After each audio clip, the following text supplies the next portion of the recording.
Olá, meus amigos, um dia de muita paz para todos nós. Hoje, exatamente 7 de novembro de 2025, estamos nós reunidos para estudarmos a obra O Céu e o Inferno. Vamos pedir para o nosso amigo Tarcísio fazer nossa prece de gratidão e logo depois o nosso irmão Augusto irá fazer uma rápida recapitulação, né, Augusto, e darmos continuidade. Estamos em qual capítulo, Augusto? Capítulo, na segunda parte, capítulo 1. Muito bem. Intitulado A Passagem. Estamos naquele momento, né, Augusto? Então vamos envolver o nosso irmão Tarcísio para fazer nossa prece de gratidão a Deus.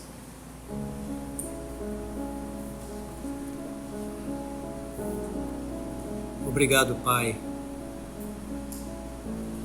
por mais esse dia de estudo, por mais essa oportunidade de aprendizado, por mais o teu amor,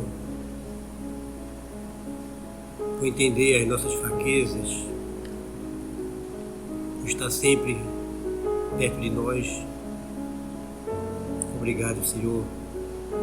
Te agradecemos também pelos ensinamentos que estamos tendo, conhecer um pouquinho mais do nosso planeta,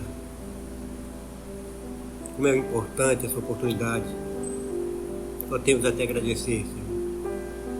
Que a Tua luz e o Teu amor permaneça sempre conosco, dando-nos a força necessária para resistirmos às nossas tentações, às nossas fraquezas, pois somos rebeldes, queremos fazer do nosso jeito, mas um dia, Senhor, chegaremos a sentir a Tua presença. Obrigado, iluminai a todos que aqui se encontram. Obrigado pela espiritualidade que auxilia nesse estudo. Obrigado por mais essa sexta-feira. E assim, Senhor, fica conosco, hoje e sempre, que assim seja. Assim seja. E aí, Augusto, conta pra gente. Semana passada a gente estudou o item 4 até o item 8. E Kardec nos fala que o estado moral da alma é a causa principal da maior ou menor facilidade do desprendimento, que a afinidade entre o corpo e o perispírito é proporcional ao apego à matéria, atingindo seu máximo no homem cujas preocupações se concentram exclusivamente na vida terrena e nos gozos materiais. E hoje a gente vai adentrar no item 9. Item 9. Na morte natural. A que resulta da extinção das forças vitais por velhice ou doença. O desprendimento opera-se gradualmente. Então, o que ele chama de morte natural é o quê? Velhice ou doença. Velhice ou doença. Então, ele não está falando doença com 90 anos, está falando doença, né? Então, mesmo uma doença, mesmo sendo em idade tenra, um jovem, adulto, ele chama isso também de um desprendimento, né? Uma morte o quê? Natural.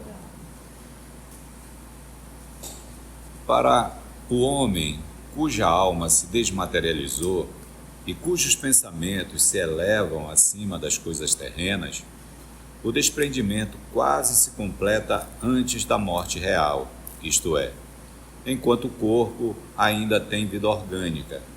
O espírito já penetra a vida espiritual, apenas ligado por elo tão frágil que se rompe com a última pancada do coração.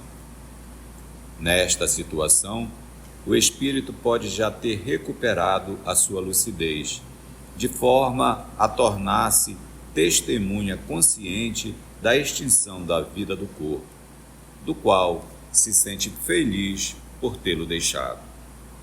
Para esse, a perturbação é quase nula, ou antes, não passa de ligeiro sono calmo, do qual desperta com indizível impressão de esperança e felicidade. Então, olha só, você vê que foi uma morte natural, através da própria velhice, a vitalidade foi se extinguindo, e também através da enfermidade. Então, na velhice, chega uma hora que a própria pessoa já não aguenta mais. o corpo muito pesado, a limitação, a dificuldade. A gente olha no espelho e já não vê mais aquela beleza de antes, né?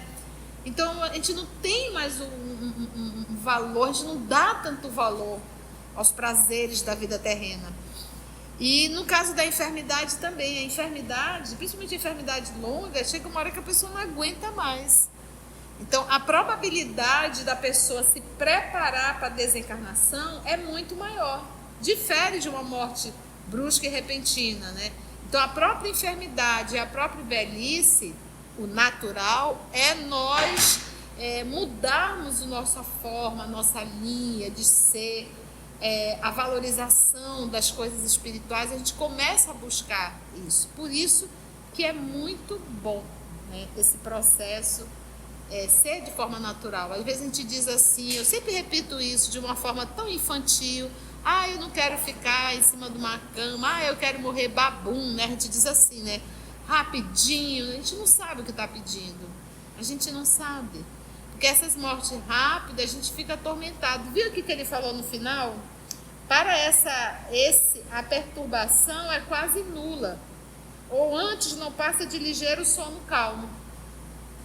Porque a própria vida vai conduzindo, e a reflexão que você vai fazendo em torno da sua encarnação, né? Vamos lá mais um pouquinho, o finalzinho do 9? No homem material e sensual, que mais viveu para o corpo do que para as coisas espirituais, para quem a vida espiritual nada representa e nem sequer lhe toca o pensamento, tudo contribui para estreitar os laços materiais e, quando a morte se aproxima, o desprendimento, embora se opere gradualmente, demanda contínuos esforços. As convulsões da agonia são indícios da luta do espírito, que às vezes procura romper os elos resistentes, e de outras se agarra ao corpo, do qual uma força irresistível o arrebata com violência, molécula por molécula. É algo torturante, né? Então a pessoa não aceita, não quer deixar, não quer morrer, quer continuar, o apego às coisas, o apego à vida. O espírito entra ali em processo de convulsão. Muito mesmo, bastante mesmo. Isso independente do tipo de morte, né? Sim. Então, o apego Isso independe, porque aqui ele está falando da morte natural, e dentro da morte natural ele está falando desse caso do apego. Entendeu? Esse homem ainda material. Esse homem ainda material e sensual. Então, mesmo passando pela enfermidade. Porque hoje a gente vê pessoas idosas que não aceitam a vida, querem continuar sendo jovens, fazem cirurgias, tomam medicações, quer ter uma vida sexual ativa. E não é, porque a própria velhice, ela vai diminuindo o libido da gente, o corpo vai nos limitando até para alimentação. Um idoso não come mais do que um jovem de 30, 40 anos come. O organismo não aguenta.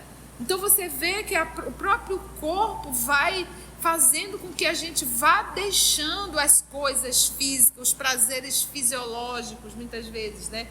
Mas aí, muitas vezes, a gente quer mudar isso tudo. A gente quer mudar a própria natureza do corpo. E tomamos medicações para ter uma vida sexual ativa. E não é assim, né, gente? Eu acho que quando o organismo está dizendo tem um propósito, faz parte da vida. vai fazer esse desligamento. Vai fazendo esse desligamento, né? Há casos de pessoas que às vezes tomam medicações para uma atividade sexual ativa e chega a infartar. Imagina a desencarnação dessa pessoa. É o preço que a gente paga pelo nosso apego, né? O nosso apego às coisas materiais. Vamos lá mais um pouquinho? Item 10. Quanto menos o espírito divisa além da vida corpórea, tanto mais se apega a ela. Sente que a vida lhe escapa e quer retê-la a todo custo. Em vez de se abandonar ao movimento que o empolga, resiste com todas as forças e pode mesmo prolongar a luta por dias, semanas e meses inteiros. Isso é o processo do desenlace. dias, semanas, meses e meses, né, que ele coloca, finaliza inteiros. com meses, inteiros. Só o processo de desligamento. É claro que, nesse momento, o espírito não goza de toda a lucidez, visto que a perturbação se antecipou bastante à morte. Mas nem por isso sofre menos, e o vácuo em que se acha, bem como a incerteza do que lhe sucederá, agravam-lhe as angústias. Aqui a gente lembra na hora da borboleta saltitante, porque ela estava já sepultada há quase 30 dias e ela permanecia ligada ao corpo. Ela permanecia no cemitério e ela estava ali sem entender muito bem o que estava acontecendo. É esse vácuo que ele diz aqui, né? A pessoa está ali, mas está num processo que ela não consegue explicar muito bem o que está acontecendo. O apego se liga ao corpo, né? Aquela força que une, né? Onde está o teu tesouro, né? Aí também estará o teu coração. Tesouro na condição aquilo que você valoriza. E coração, sentimento, vínculo, vida, né? E a borboleta saltitante está no livro Obreiros da Vida Eterna. Ah, legal. Obrigada, Augusto. Isso aí. Quando a morte chega, nem tudo está terminado. A perturbação continua. Ele sente que vive, mas não define se material, se espiritualmente. Luta ainda até que as últimas ligações do perispírito se tenham completamente rompido. A morte pôs termo à moléstia efetiva, porém não lhe sustou as consequências e, enquanto existirem pontos de contato entre o corpo e o perispírito, o espírito ressente-se e sofre com as suas impressões. Já pensaste? Então, a gente vê ainda nós espíritas repetindo de uma forma assim tão mecânica, mas sem pensar naquilo que está sendo dito. Ah, que bom, ele estava sofrendo muito, descansou. E com o que a gente acabou de ler, a gente já vê que não é muito bem assim, né? Então, se a criatura desencarnou, mesmo doente, mas se ainda tem fios ligando o perispírito a corpo físico, a pessoa vai continuar sentindo exatamente o que o corpo e como o corpo estava. Então, vai continuar sentindo a enfermidade, até que se desligue completamente do corpo. Já pensaste? Vamos lá, mais um pouquinho. Item 11. Bem diferente é a situação do espírito desmaterializado, mesmo nas enfermidades mais cruéis. Os laços fluídicos que o prendem ao corpo, por serem muito frágeis, rompem-se suavemente. Depois, a confiança do futuro entrevisto em pensamento ou na realidade, como sucede algumas vezes, faz que ele encare a morte como uma libertação e os seus males como prova, advindo-lhe daí uma calma moral e uma resignação que lhe amenizam o sofrimento. Após a morte, rotos os laços, nenhuma reação dolorosa o afeta. Sente-se livre ao despertar, disposto, aliviado de um grande peso e muito feliz por não sofrer mais. Coisa linda, né? Eu me lembro que aproximadamente no 7º dia eu tive um sonho com a manhinha e eu entrava num... Tipo assim, vou fazer comparação, mas era um hospital, ela estava num hospital, como se fosse um apartamentozinho dentro do hospital, né? Ela estava ali na cama deitada, mas deitada não totalmente deitada, semi-sentada, em 45 graus. Isso. Mas ela estava mais sentadinha mesmo. E estava toda serelepe conversando, eu entrei, olhei para ela e disse, como estás? Bem o nosso jeito de conversar. Eu digo, mãe, como você está? Como estás? Aí ela disse, estou bem melhor, minha filha. Só me faltam os dentes. Ela dizia assim, porque ela usava prótese, né? Ela disse, estou bem melhor, filha. E ela estava, só me faltam os dentes, né? Eu disse, puxa vida. Isso foi no 7º dia. Depois de um tempo, eu novamente sonhei com ela. E aí eu me lembro que nós sentávamos frente a frente, ela já um pouco mais triste. E aí eu pegava nas mãos dela, ela pegava, aí ela me dizia, minha filha, eu tô com muita saudade. Aí eu dizia, mãe, aguenta firme. a gente está bem. Então, no primeiro momento, ela não sabia que ela estava desencarnada. Ela estava no hospital, né? E a última frase que ela ouviu foi: mãe, vai que os médicos do outro lado são melhor do que daqui. E a gente ali orando Pai Nosso em voz alta. Mas ali ela não sabia, tanto é que eu acordei, eu digo bem assim, ela não sabe que ela desencarnou. Na segunda vez foi que ela, agora eu sei. E aí ela falou: meu filho, eu tô com muita saudade. E ela estava muito, imagina, mamãe nunca nem viajou.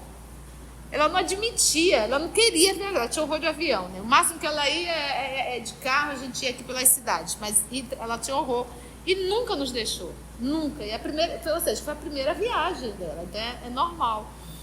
Mas a gente percebe que, porque eu contei esse primeiro momento, não havia nenhum movimento da enfermidade e a sensação de bem-estar. Então, quando o espírito ele não está mais agarrado à matéria e que cumpriu os seus deveres, eu digo que toda mãe autêntica, sincera, principalmente essas mães que pariam 10, 12, 16, né, meninas? 14 filhos, isso é uma vida inteira de renúncia, gente. Estado normal é grávido cuidando de menino. Então, isso já tem o reino de Deus. Mãe já tem o reino de Deus. Essa mãe do passado, que hoje a gente não vê muito. A gente vê uma mãe que tem 1, 2 filhos e terceiriza. É um sacerdócio da maternidade. É um sacerdócio. Hoje não, é tudo muito terceirizado. Você terceiriza a educação, terceiriza tudo. E aí a gente perde o mérito como mãe, porque você terceirizou tudo. Então, a primeira sensação do espírito que cumpriu sua missão é de saúde, leveza, e a gente vai estudar isso mais lá para frente, a sensação de ter recuperado a juventude. Eles falam, a sensação de ter ficado jovem novamente. Por quê? Porque era o corpo que era pesado. A velhice pesa. Andar, caminhar, isso tudo pesa muito. E de repente, a própria enfermidade, você é limitado, de repente você se sentir novo, renovado. Nossa, mas isso depende da minha condição moral, né? Não é só o fato de desencarnar, é como eu estou como ser humano, né? A vida moral. Item 12. Na morte violenta, as condições não são exatamente as mesmas. Como não houve nenhuma desagregação parcial capaz de levar a uma separação antecipada entre o corpo e o perispírito, a vida orgânica é subitamente aniquilada no auge da sua exuberância. Nestas condições, o desprendimento só começa depois da morte e não pode completar-se rapidamente. Ou seja, morte violenta é dolorosa? Começa antes o desenlace? O caso da doença começa antes? Sim. A velhice começa antes o desenlace? No caso do acidente, não. Só após. O espírito, colhido de improviso, fica como que aturdido. Sente, pensa e acredita-se vivo, prolongando-se esta ilusão até que compreenda a sua posição. Porque ele diz, como a pessoa pensa, como a pessoa está sentindo, ela diz, estou vivo. Eu estou em algum pesadelo, alguma situação está acontecendo, eu não consigo entender. Sim, não consegue compreender. Até porque a gente não para tentar se preparar para isso, Sim, né? ninguém se prepara, Carlinhos. Este estado intermediário entre a vida corpórea e a espiritual é um dos mais interessantes para ser estudado, porque apresenta um espetáculo singular de um espírito que julga material o seu corpo fluídico, experimentando ao mesmo tempo todas as sensações da vida orgânica. Esse caso também oferece uma série infinita de modalidades que variam segundo os conhecimentos e progressos morais do espírito. Para aqueles cuja alma está depurada, a situação dura pouco, porque neles já havia um desprendimento antecipado, cujo termo a morte mais súbita não fez mais que apressar. Em outros, a situação se prolonga por anos inteiros. Tal situação é muito frequente, mesmo nos casos de morte comum, que, nada tendo de penosa para espíritos adiantados, se torna horrível para os atrasados. É principalmente nos casos de suicídio que essa situação é mais aflitiva. Preso ao corpo por todas as suas fibras, o perispírito faz repercutir na alma todas as sensações daquele com atrozes sofrimentos. Olha só, primeiro a gente já entendeu, na morte violenta as condições não é exatamente a mesma. Não houve nenhuma desagregação parcial, porque nem velhice e nem enfermidade, né? Capaz de levar a essa separação antecipada. Então, essa separação só vai acontecer após a desencarnação e não pode completar-se rapidamente. Então, o processo da desencarnação é doloroso nesse processo de morte violenta. Ele diz que o espírito colhido ali de improviso pela morte fica como que aturdido, sem conseguir entender. Vamos só para a gente compreender bem isso aqui. Como ele está sentindo, está pensando, ele se acredita o quê? Vivo. Prolongando essa ilusão até que aquele o quê? A sua posição de desencarnado. Ele diz que esse estado intermediário é, estou vivo ou estou morto? Não conseguindo entender. E o processo do desenlace também, porque lembra que ele está no processo de desenlace. Entre a vida corpórea e a espiritual é um dos mais interessantes para ser estudado. Por quê? Porque apresenta o espetáculo singular diferente, né, do espírito que julga material o seu corpo fluídico, experimentando ao mesmo tempo todas as sensações da vida orgânica. Porque aqui ele está falando desse estudo, é o que ele, professor Denizar, fez, atendendo os espíritos nas reuniões da Sociedade Espírita, onde ali ele ia colhendo os dados, e eles falam, a gente vai ver isso aqui na obra Céu e Inferno, vários diálogos que Kardec fez com espíritos sofredores, e eles falando a situação deles. Lembrando que nessa época aqui era pela psicografia. Kardec perguntava e os espíritos respondiam através da média por psicografia. E é interessante porque foi uma forma de ficar registrado. Né? Se não fosse dessa forma, como que estaria? Nós estamos aqui em 1800, gente, meado do século XIX. A gente vê em memória do suicídio, como eles demoram para compreender que eles já estão desencarnados, são espíritos imortais. Sim. Ainda fica essa dúvida, não vai voltar. Sim, porque é meio estranho, né? Você, puxa vida, quantas vezes a gente está em algum canto e parece que a gente não está lá, porque as pessoas passam, vai e volta. Então, não é assim que acontece com a gente. Às vezes a gente entra num local e ninguém conversa, ninguém fala, ninguém olha. Então, se a gente, quando está encarnado, acontece isso, a gente acha isso natural, às vezes a gente está desencarnado, ninguém fala, ninguém passa, e a gente acha que é isso mesmo. E vai ficando nessa situação. Aí ele diz, olha, aqui, esse caso também oferece uma série de infinitas modalidades que variam segundo os conhecimentos e progresso morais do espírito. Para aqueles cuja alma está depurada, a situação dura o quê? Mas ainda assim o desenlace vai acontecer depois, só que dura pouco. Porque nele já havia um quê?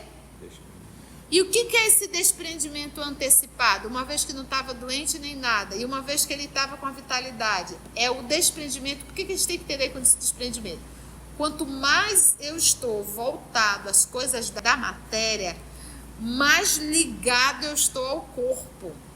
Eu gosto do corpo, eu gosto dos prazeres do corpo, eu gosto da vida orgânica. Então os fios ficam mais ligados. Mas se eu estou encarnada e eu sei dar valor ao corpo, mas eu não sou um escravo do corpo, eu não sou agarrado, apaixonado pelas coisas materiais, isso já me promove um certo desligamento. Entende? Agora, se eu sou agarrada, apegada, se eu gosto, é comer, é beber, é fazer sexo, é coisas fisiológicas, a adoração à forma física, eu estou me fixando, e isso vai dificultar bastante o meu processo de desenlace, mesmo em caso de enfermidade, como a gente estudou aqui, tá bom?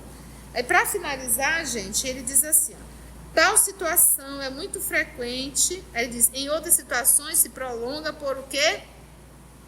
Anos inteiros. Olha só.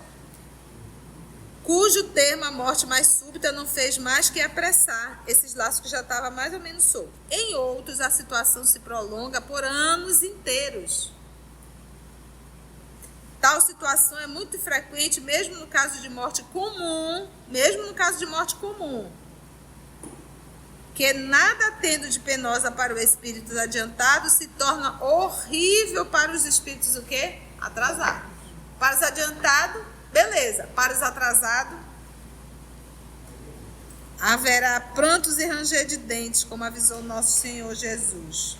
E aí ele finaliza falando do suicídio. Quando a gente faz diálogo fraterno, que eu me deparo com alguma situação em que a pessoa está pensando em suicídio, nós não podemos negligenciar. A primeira coisa que devemos fazer é perguntar se a pessoa está fazendo já um tratamento psiquiátrico e um acompanhamento psicológico. Nós espíritas não somos negligentes. Então a gente precisa saber se a pessoa já está fazendo um tratamento psiquiátrico, tomando as medicações devidas e se está sendo acompanhado por um psicólogo para tratar, fazer essa terapêutica.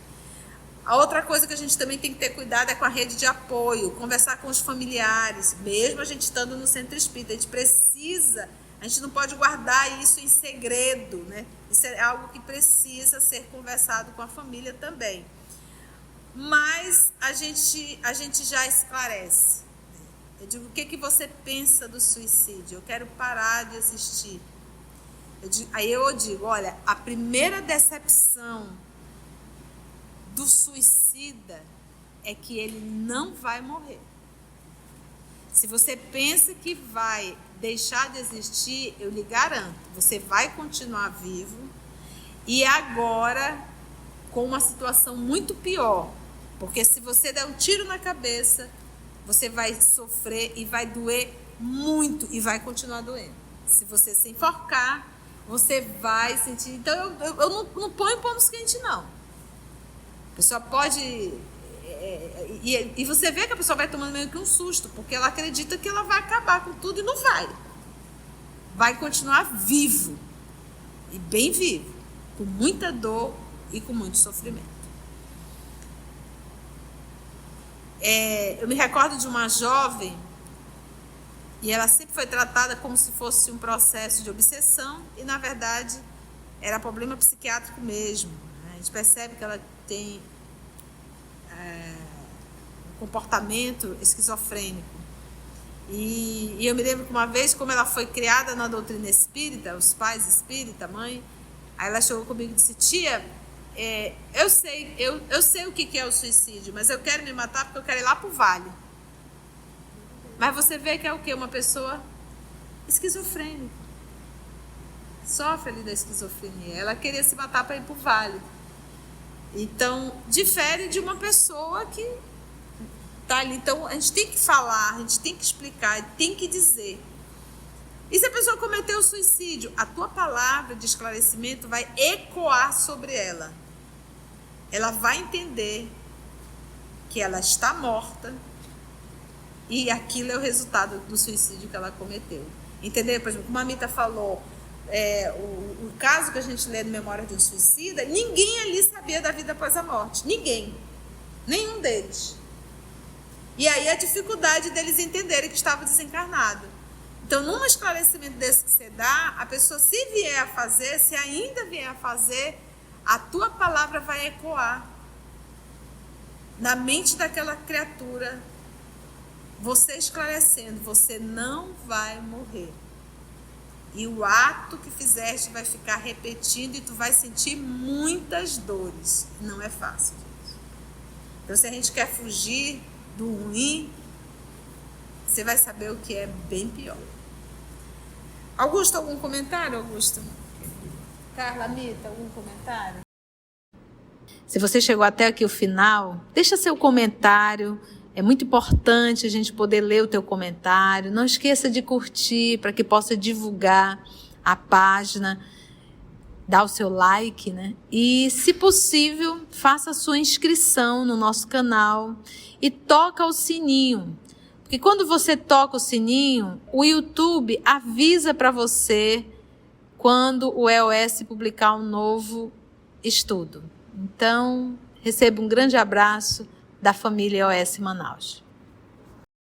Antes de orarmos em agradecimento, vamos ouvir algumas considerações da tia que destacamos neste estudo para a reflexão dos ensinamentos.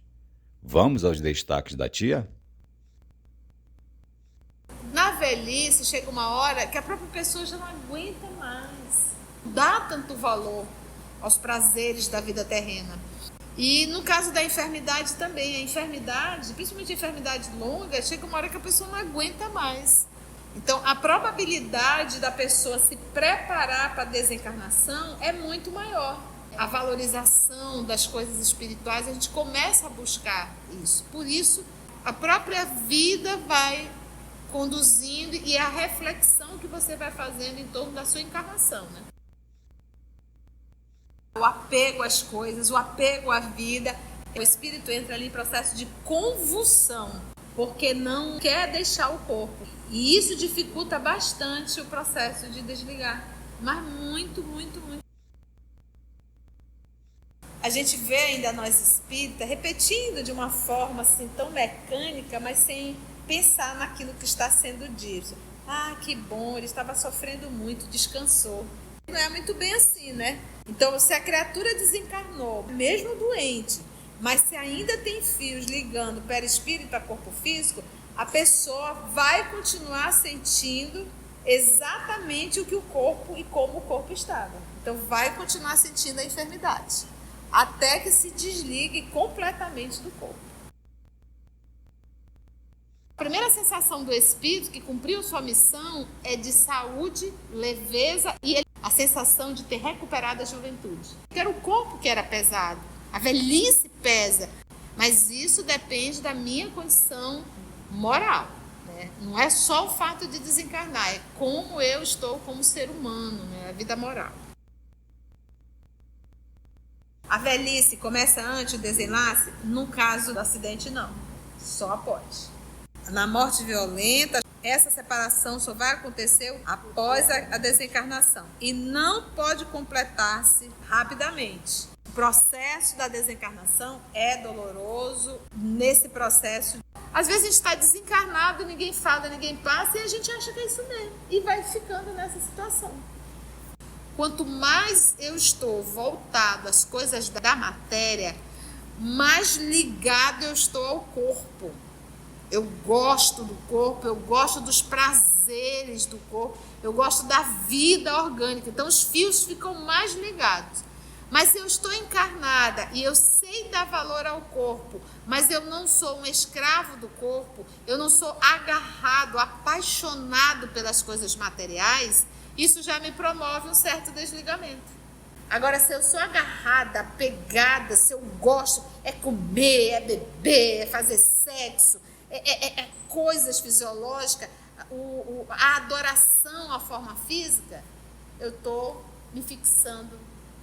E isso vai dificultar bastante o meu processo de desenlace. Mesmo em caso de enfermidade, como a gente estudou aqui. Para os atrasados, haverá prantos e ranger de dentes, como avisou nosso Senhor Jesus. Assim, concluindo o nosso estudo de hoje e agradecendo o nosso Mestre Jesus por mais este momento de aprendizado, vamos orar? Então, assim, agradecemos ao nosso Mestre Jesus por mais essa oportunidade que nos deu de esclarecimento em torno do processo da desencarnação. Muito obrigada, Jesus. Envolva-nos na tua paz. Que assim seja. EOS Manaus. Estudando para servir ao Cristo. Visite nosso site em www.eosmanaus.org. No YouTube, procure o canal EOS Manaus. Participe do nosso grupo no Facebook. No Instagram somos @EOS Manaus. Escute e estude na Rádio Manaus de Estudos Espíritas. Estamos, também, em diversas plataformas de áudio. Procure EOS Manaus no seu aplicativo preferido. EOS Manaus. Estudando para servir ao Cristo.